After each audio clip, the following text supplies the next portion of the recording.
Just don't worry, buddy. Seriously, though.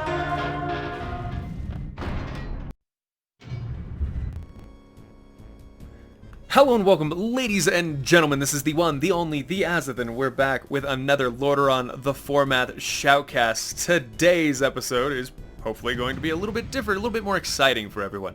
Let's go ahead and take a quick look at the players. In the Highborn trunks in the gold, we have Green Rust. His job will be to support his northern alliances. Actually, I'm not even going to fucking tell. We're just going to... Tasty as Mango as the Lich King. We have Elam as the Burning Legion. Vuli in the purple trunks, controlling Lordaeron. Matic 2006, controlling the dwarves in the yellow trunks.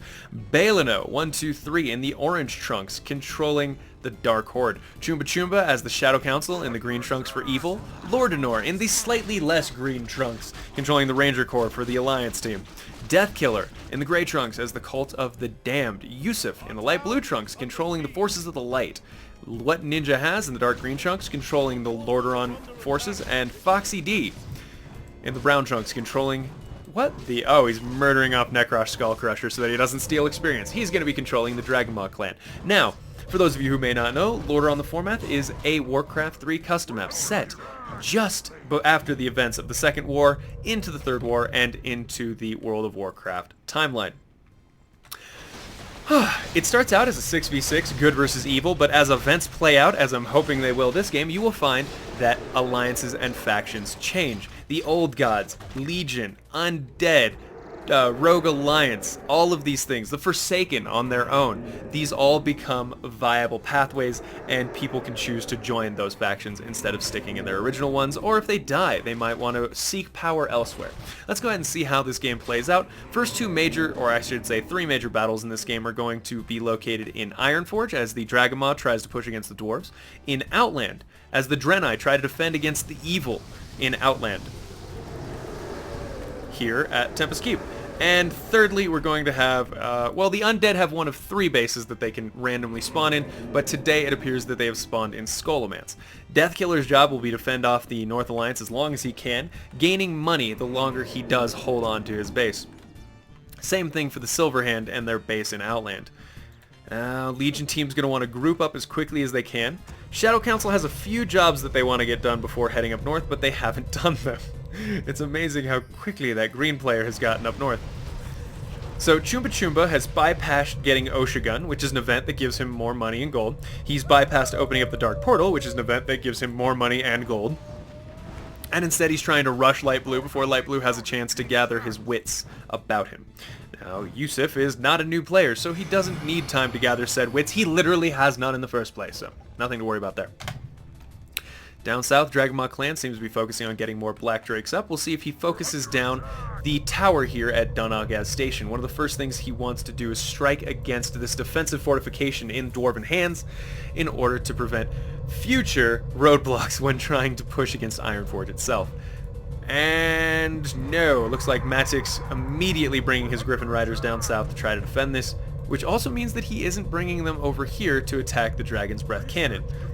Sort of a tit-for-tat situation going on, where often you'll see the Dragonmaw take cannon but lose their cannon, which frankly is in the dwarves' favor. Alright, Grin continues to ping the map, explaining to his allies in Outland in no words whatsoever that I need your help here. Elam is at least aware enough to build himself some lumber harvesting operations here in Zangarmarsh. What are you doing, Elam? Alright, creeping as much of the world as he can, not in any rush. Baleno is fucking AFK.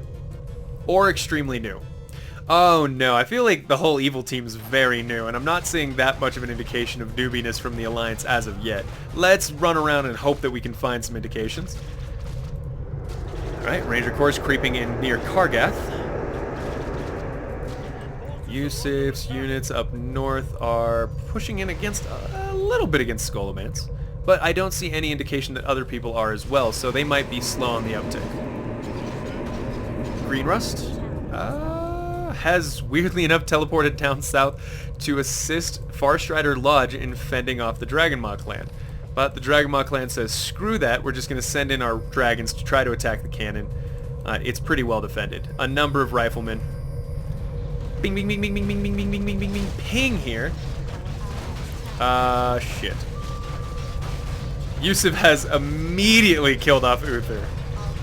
Or he's not gonna let it happen. Oh my god. Holy shit, says Yusuf. Yeah, I don't think he intended that. Gen Greyman has been defeated in battle. The Gilneas people have surrendered to their conqueror. That means that Dalaran forces have defeated Gen Greyman and now own Gilneas. It's a nice little boost for him. He gets some gold, he gets some lumber, he also gets some more infrastructure. Yusuf's defending very well here. Finally, can we talk about the fact that every single time I see a Draenei player defend Tempest Keep, they never utilize their Mana Forge crystals properly, but here's Yusuf activating the Invulnerability Globe, using his summons, luring the Dreadlords into this fight. Elam needs to be very careful as Dreadlord deaths are permanent. Maru activates his Invulnerability Globe, which is probably fend off... No, never mind. Shadow Necrolytes have 0 upgrades. Should a Shadow Necrolite get to their Tier 1 upgrade for casters, they get Unstable Concoction, which silences a unit temporarily. This is invaluable in large fights and against targets like Maru, which is technically a unit, not a building. Damage continues on, and Chumba Chumba actually is doing fine. Light Blue decides to get the hell out. Alright. He saves at least a few of his Draenei units, so good job to Yusuf there. I'm still surprised he lost against essentially a 1.5 player push. But that's for discussion at a later point. Nope. Pressure on Deathkiller as of yet. Let's see if he's focusing on upgrading his casters. No. Deathkiller, what does your money look like? Far too much money. Alright, 675 gold in the bank means that he should be back home. He should be using his Temple of the Damned to upgrade his Damned Mages, his Dalaran Exiles, and his Necromancers. Once you get all 3 of those fully maxed out, you essentially have unlimited summons. But he may be new. He is new! He's teleported home with Kel'Thuzad. Oh. That is an interesting strategy. I'm hoping it's just to creep extremely quickly and resurrect Noxuramas from the hills in Northrend, but I feel like that's not the case. Oh no. Oh, we have a very newbie bunch of people, and I'm excited because this means we get to do some teaching moments. Green Rust continuing his pressure down south. Looks like he had some skirmishes with the Dark Horde. Yeah, he did actually. What the hell? Baleno still kind of AFK. Hasn't put any of his spells into any of his heroes. Oh, this is bad. This is real bad. This is a newbie as balls game.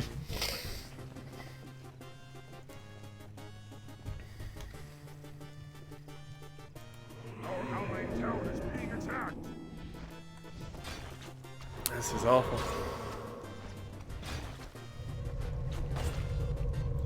Yeah, the Draenei later on can get Velen and Vindicator Maraud to join them, but that's a Silverhand late game path. Alright, here goes the first bit of pressure here. Our Lordaeron player pressing in, all alone, but that may be all he needs. Green Rust already activating the event to get Dark Conjure Thir, nice chain healing hero, in addition to having a very strong ultimate in the form of a Star Spell-like spell.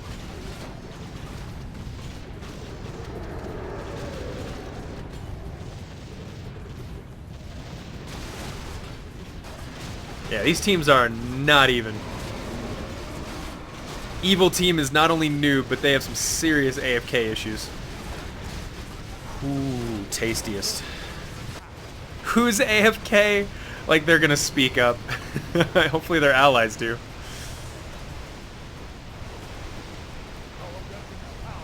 Alright, Professor Putricide is the only hero for blue. Very rarely do you see that. It's usually a Nubarak immediately.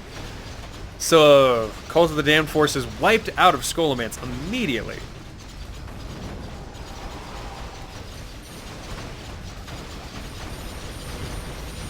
Checking in our teal player, still kind of newbie. It's okay. He should be focusing on getting his Dreadlords up, upgrading them as a maximum level, and getting Demonic Supremacy so that Archimon the Defiler can level up his allies, scout around the map, and of course summon and heal. I don't think he's going to be doing that, but we're going to keep an eye open for it.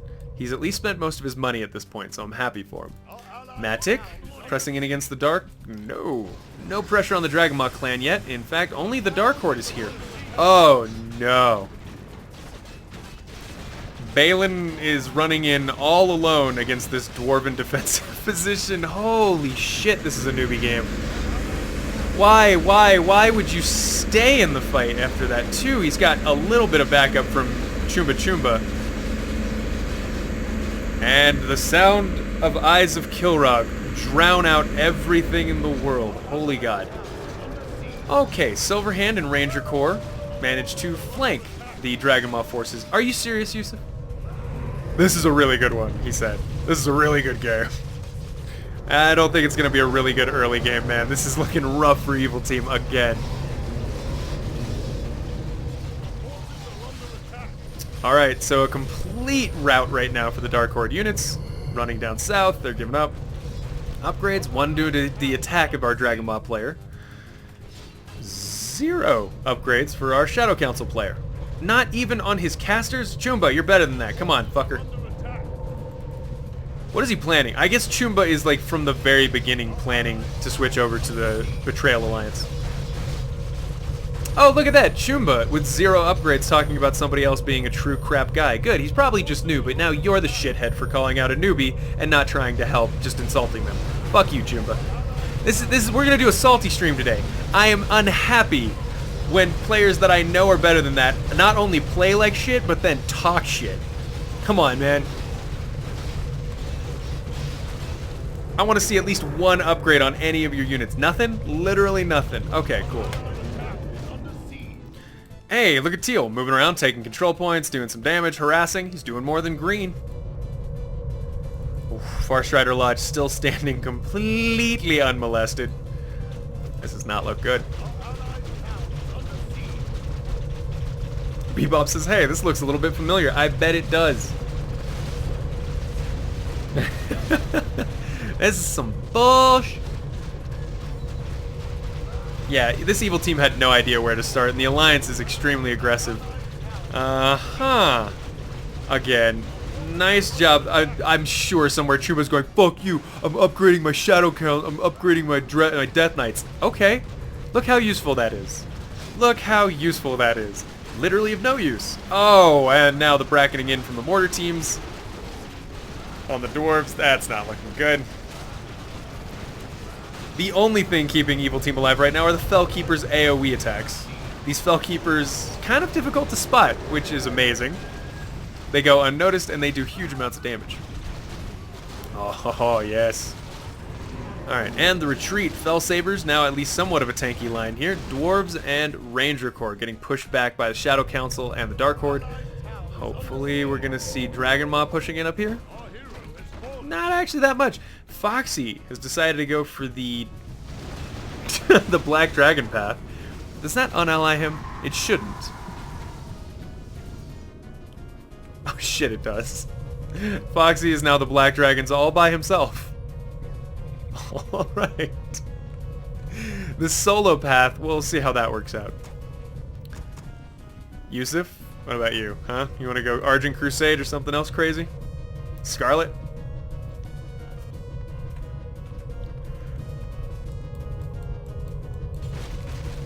Alright, the Dark Horde gets themselves some breathing room. The betrayal of their Dragonmaw player is going to be kind of an issue. And here goes Uther the Lightbringer, seemingly wanting to die. Oh yeah, that's an intentional Uther the Lightbringer murder there by Yusuf. I think he's going to try to join Foxseed as an independent faction. Alright, we're going to rush through this first part because obviously I can see where this game is going and it's not going to be balanced anytime soon. Right now, I'm calling it, and I've already been told this. Oh, are you shitting me right now? What is with this cock blockery? Okay, he is going to let himself die. Uther's dead. I just don't think he wanted his allies to think it was intentional. Oh no, says Yusuf. How did that happen? Oh, I do declare I didn't see that coming, you big muscly orc. How did you get your hands on me? And Greenrust with the Blood Elves. Really? What is the strategy I'm seeing here? Lorthamar was safe. That kill on Anasterian Sunstrider was intentional.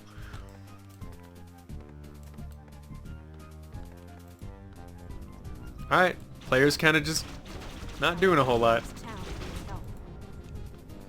Oh no, says Chumba. How did that happen? I'm guessing Chumba just became... Oh no, hold on. Driven by their hatred and fanaticism, the Scarlet Crusade has been reforged in the frozen shores of Icecrown as the Onslaught. So Scarlet Onslaught should be its own team now, allied to, I'm thinking, Foxseed, right? Weirdly enough, yes. He's now completely unallied with all of his former Alliance people. But he is on the team of the Dragon Maw. I don't know why the Black Dragon would want to join them, but hell yeah. Fuck the undead which way we can.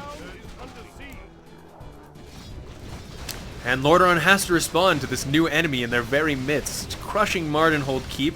Probably going to try to take out Stratholme as well, as it cuts most of the Alliance forces in half. Blood Elves, what are you doing?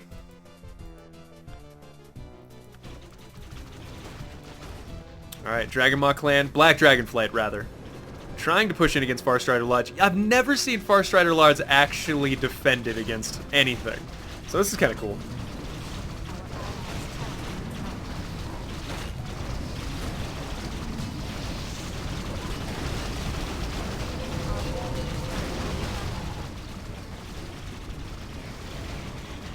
Three-2 upgrades from Black Dragon Flight. This is smart. Mostly casters, ranged units, and elites, and then catapults. He realizes that most of the actual damage-dealing forces on the Alliance here are not very powerful, and if he can just bracket them in, get his siege close enough, he can start doing some real damage. Unfortunately, his Blackwing Major Dormos are taking a ton of damage. He has no dispels to get through this hastily constructed Dalaran constructs. Come on, Shadow Council, down south with the push? Come on. Come on. What about you, Dark Horde? Legion, anything? Oh, our Dark Horde player left. Said, screw that, I'm out. Alright. Our forces are under attack. Scarlet Onslaught doing a little bit of damage to Tastiest Mango, who, by the way, we should check on. I feel bad. He's still in Northrend right now, creeping as much as possible. 3 attack upgrades, 1 defense. Let's see where Deathkiller's gone to.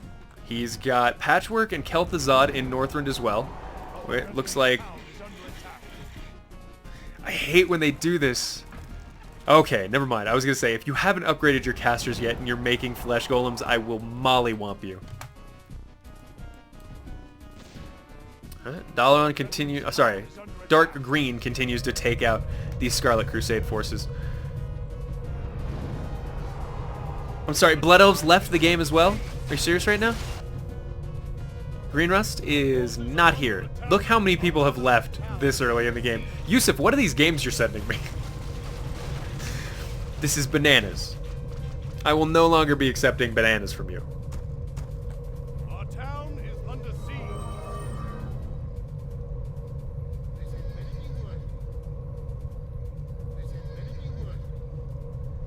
Our forces are under attack. Okay. Morgor's coming back out. Barian Westwind has spawned at the Scarlet Onslaught base in Northrend. Renault Mograine, Sadian Dothrohan, a little bit north of Mardenhold Keep. Can't see where the majority of his forces are, though. He had a huge army earlier. Oh god, is this Brown? No, what the hell? That was Barian teleporting in. Alright. And here comes the Shadow Council trying to take down Farstrider Lodge. You can see he wants to do that. Even if that's all he does, he doesn't care. Vorpal activating his AoE defense. Dwarves, Ranger Corps, and Dalaran all here to fight against him.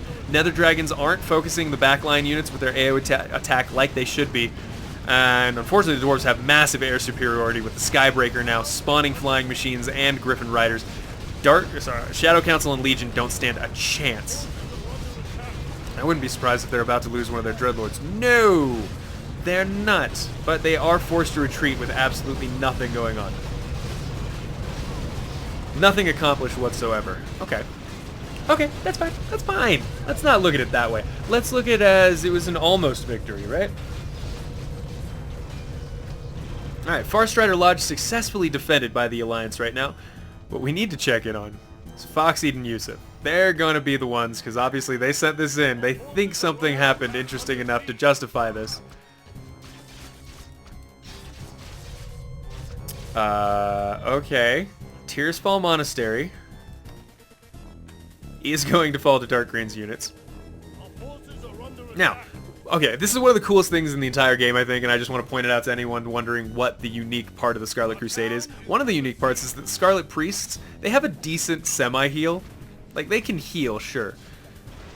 But they have to sacrifice themselves to do it. So they can cast Bloodlust, Dispel Magic, and then blow themselves up in a corona of holy light that heals nearby units. Which, if you time things correctly, is wonderful. You know, sacrifice a whole group of your priests, and you can keep an entire army alive through the most horrific AoEs you could possibly imagine, as long as you just keep timing that Exalt button properly, one by one by one. Alright, dwarves continue to push back against the Shadow Council. Skybreaker might go down. Oh no, and that is permanently gone now for the dwarves. That is not coming back. But that's okay, because Malik fucking left the game anyway.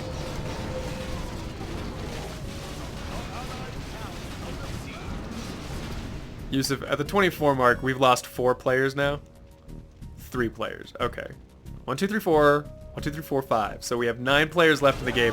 3 have left. Dwarves, Dark Horde, and... shit. High Elves. So actually, the Alliance team is in more trouble overall. Hey, at least we're not going to see an Alliance crushing win, right? And Sylvanas nearly goes down, but manages not to. Good save by her, not getting turned into the Forsaken.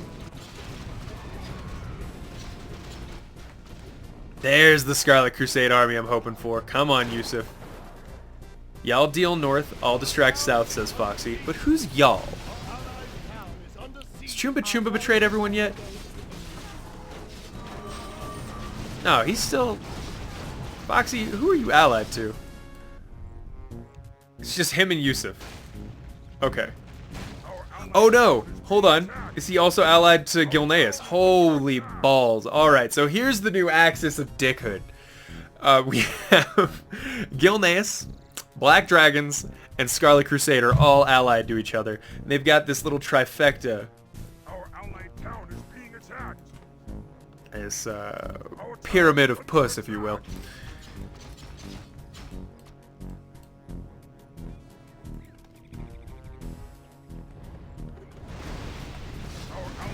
Lordaeron's going to put a little bit of pressure on Yusuf, but I'm sure he'll be fine. Yusuf sitting on quite a cache of gold. 660 gold, 6,000 lumber, which translates into another 600 gold. Our allied town is being attacked. I'll give him credit. This is funny, if nothing else. Oh my god. Our town is under attack. I swear for God. Alright, let's not forget, Black Dragons do have a small base in Outland. And, ooh, Teal. Okay, so Teal had the right idea starting up here, but he hasn't fully fleshed it out yet. You want to put as many units as you can harvesting lumber. It's unlimited free lumber, guys. Come on, utilize that, because you're not going to get much gold based on the way you're playing. You won't have too many control points. Oh, no. Gilneas is now attacking Capital City. Well... Lordaeron was in the middle of trying to assault Tyr's Hand, which might have gone well, actually. Yusuf once again making Tyr's Hand into a fortress citadel of cannon towers. And holy... I mean, let's slow this down a little bit, because this is actually a very good siege by our Dark Green player right here. He's got his units on hold position for the most part, except for his hero group, which is harassing whatever tries to come out of the gate. Now, here comes the Hydromancers. He's got to be careful. If the siege damage starts to target the Hydromancers properly, they'll disappear in 2 or 3 volleys and 1 or 2 spells from... Right, there it goes! What Ninja had is going to lose his entire caster group right now. There he is, finally making those water elementals, but it's a little bit too late. Asking him to teleport to Tyr's Hand. I don't think he needs that. Yusuf's keeping a shocking number of his units hidden from our Dark Green player, trying to pull him in. Now here's the cool thing. A human player trying to get into Tyr's Hand doesn't have to worry about that anti-evil aura that's in there. So he can do far more damage than you'd expect. Usually Tyr's Hand is near impenetrable for an evil team. But once you've betrayed your good allies, you, Sir Scarlet Crusade, are on the menu. Oh my god. Alright, Tyr's Hand's under assault, Capital City's under assault. Pretty sure the undead are launching the plague at this exact moment right now. And oh, lords above. Here's another little bit of a twist. It looks like our Ranger Corps player, Los Sylvanas. She has now become one with the evil. Lordaeron joins the Lich King and the Cult of the Damned in their effort to take out humanity as a whole. Vuli, where'd your army go? Oh, he retreated back down south to make sure that this Plague Cauldron in Tearsfall doesn't hurt him. Yusuf continues to hold against Dark Green. Whoa, Dark Green with 4-3 upgrades, getting a lot of money for his allies betraying him and slowly disappearing. Still can't quite break this chokehold though.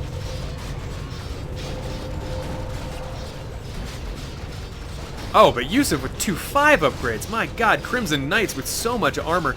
And the advantage of Crimson Knights is they can die once and then they'll immediately come back to life afterwards.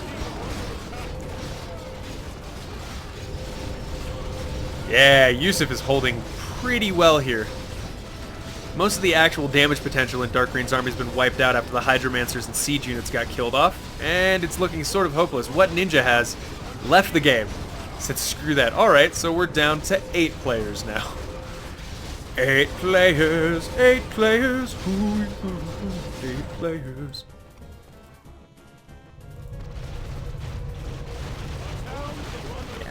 Yeah, that makes sense. Tastiest, where is your army at? Your ally hath launched the plague, and... oh, he was crushing the Scarlet Onslaught base, would be my guess. Yes. Alright, still not quite in a position to help his allies, but Deathkiller might be. Deathkiller's floated Noxoramus in here, and I'm assuming most of his units, yeah, are inside of it. Not the Plaguebringer, however, has moved up north of Mardenhold Keep and is taking up as many of the former Dwarven and High Elven settlements as he can. Dawnstrider Harbor is going to die. Stratholme remains unmolested. I think that should be his goal, honestly. Cult of the Damned. Take over Stratholme and get yourself a new base.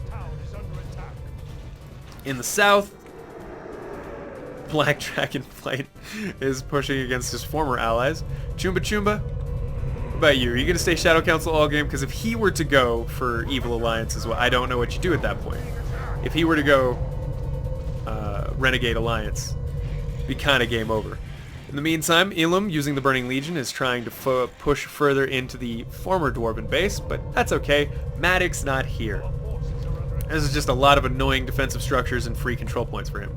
Not free. Quote-unquote free.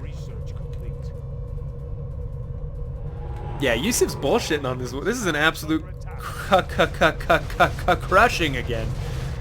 Yusuf, I don't think we can take your word for what a good game is. We had one good one from you. I hope this picks up in the next hour. There's still an hour left in this replay. Let's not forget that.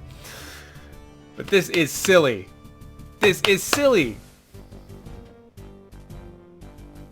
Alright, we're going to go ahead and pause this here. This will be part 1 of 3 and see if it gets any better as time goes on. Thank you for joining me, ladies and gentlemen, on YouTube. Tune in tomorrow for the next part. Those of you in the stream, stay here. We're going to finish this up right now. The name of the replay was It's All About Part 3, so I can't lie. This could just be... this is like the foreplay, alright? This is the date, rape, drug. Next comes the big black dick. Bye, guys.